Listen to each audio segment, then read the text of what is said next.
हम आपके लिए लेकर आए हैं एक रोमांचक और प्रेरणादायक ऑडियो कहानी श्रृंखला, जिसमें हम आपको बताएंगे उन साहसी रॉ एजेंट्स की कहानियां जिन्होंने अपने अदम्य साहस और परिश्रम से देश की सेवा की। उनकी जिंदगी के अनसुने किस्से और संघर्ष आपको रोमांचित करेंगे और प्रेरित भी।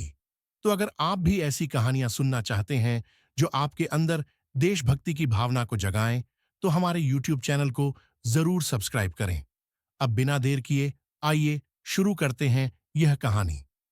कहानी की शुरुआत होती है बलवंत सिंह से, एक साधारण युवक जिसने चुना एक असाधारण रास्ता। पंजाब के एक छोटे से गांव में रहने वाले 22 वर्षीय बलवंत सिंह ने अपने जीवन के पिछले 1 साल केवल एक ही सपने को पूरा करने में लगा दिए थे। भारतीय सेना में भर्ती होना। देश सेवा और अपने परिवार का नाम रोशन करने का उनका सपना उनके हर कदम में झलकता था। सुबह के सूरज की पहली किरण के साथ वह खेतों के रास्ते दौड़ लगाते, पुशअप्स करते और अपनी ताकत बढ़ाने के लिए दिन रात मेहनत करते। उस दिन ठंडी सुबह थी। भारतीय सेना की भर्ती के लिए क्षेत्रीय ड्राइव चल रही थी। बलवंत समेत सैकड़ों युवा अपने शारीरिक परीक्षण के लिए कतार में खड़े थे। हर किसी की आंखों में उम्मीद और चेहरे पर थकान थी, पर बलवंत की बात ही अलग थी। उनके आत्मविश्वास और प्रदर्शन ने मैदान के किनारे खड़े एक शख्स का ध्यान खींच लिया। वह शख्स सामान्य नहीं लग रहा था। सूट और काले चश्मे में खड़ा वह आदमी भर्ती अधिकारियों से अलग था। ये रमेश वर्मा थे, भारत की गुप्त खुफिया agency research and analysis wing raw के एक वरिष्ठ अधिकारी। वह यहां सेना के लिए नहीं, बल्कि देश के लिए खास प्रतिभाएं खोजने आए थे।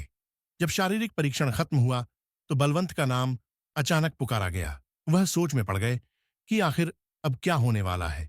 एक अधिकारी ने उन्हें बुलाया और कहा, बलवंत, यह हैं श्री रमेश वर्मा। ये आपसे कुछ बात करना चाहते हैं। थोड़ा असमंजस में बलवंत ने वर्मा की ओर देखा। वह उनकी ओर बढ़े। बलवंत सिंह, वर्मा ने एक शांत लेकिन प्रभावशाली आवाज में कहा, तुम्हारा प्रदर्शन शानदार था। बताओ, सेना में क्यों जाना चाहते हो? देश की सेवा करना चाहता हूं सर, बलवंत ने बिना झिझक उत्तर दिया। यह बहुत अच्छा सपना है, वर्मा ने सिर हिलाया। लेकिन क्या तुम देश की सेवा उस तरीके से करना चाहोगे जो मैदान के बाहर हो, जो बंदूकों से नहीं बल्कि दिमाग और हिम्मत से लड़ा जाए? बलवंत को कुछ समझ नहीं आया। सर, मैं आपकी बात समझा नहीं, वर्मा ने गंभीर स्वर में कहा। जो मैं तुम्हें बताने जा रहा हूं वह सबके लिए नहीं है। यह सेना से अलग है। यह एक रास्ता है जहां तुम्हें देश के लिए ऐसे काम करने होंगे जिनके बारे में कोई जान नहीं पाएगा, न तुम्हारे परिवार वाले, न तुम्हारे दोस्त। अगर तुम इसे चुनते हो तो तुम्हें 5 साल तक अपने परिवार से कोई संपर्क नहीं रखना होगा। तुम गायब हो जाओगे, लेकिन तुम्हारे परिवार की आर्थिक सुरक्षा की जिम्मेदारी सरकार की होगी। हर महीने उनके खाते में पैसे पहुंचेंगे। तुम्हें चुप रहकर काम करना होगा। क्या तुम्हारे पास इतनी हिम्मत है? बलवंत के दिल की धड़कन तेज हो गई। यह उनकी उम्मीदों से परे था। उन्होंने हमेशा सेना की वर्दी पहनकर अपने माता पिता और गांव वालों के सामने गर्व से खड़े होने का सपना देखा था। 5 साल तक बिना संपर्क के रहने का विचार अकल्पनीय था। यह भूमिका है क्या सर? उन्होंने थोड़ी झिझक के साथ पूछा। तुम रॉ के एक गुप्त ऑपरेटिव बनोगे, वर्मा ने स्पष्ट किया। तुम्हारी पहचान बदल दी जाएगी। तुम्हारा जीवन तुम्हारा नहीं रहेगा। तुम्हें खुफिया जानकारी जुटानी होगी, दुश्मनों को चकमा देना होगा और उन तरीकों से देश की रक्षा करनी होगी जो सेना नहीं कर सकती।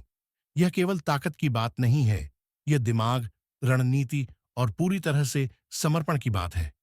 जिनका चयन होता है उनमें से भी बहुत कम इसे पूरा कर पाते हैं। बलवंत असमंजस में थे।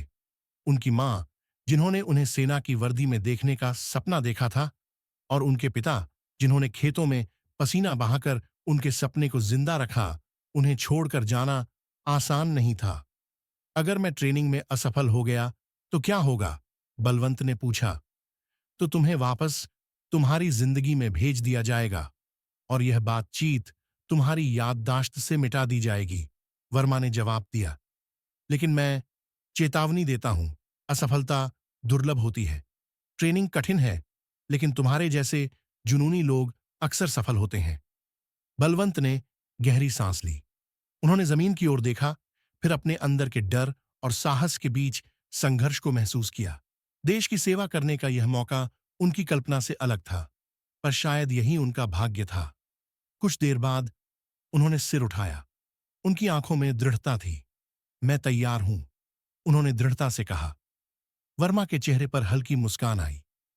बहुत अच्छा, कल सुबह 5 बजे यहीं आना। एक गाड़ी तुम्हें लेने आएगी।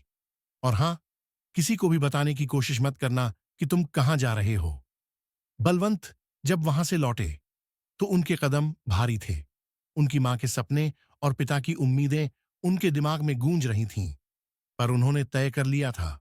वह उस रास्ते पर चलने को तैयार थे जहां रोशनी नहीं थी, क्योंकि उन्हें पता था सच्चे देशभक्त की पहचान अंधेरों में होती है। अगले भाग में हम बलवंत सिंह की कहानी को और आगे बढ़ाएंगे।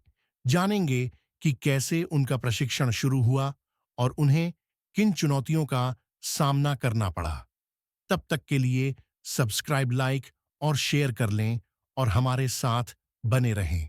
हम जल्द ही लौटेंगे।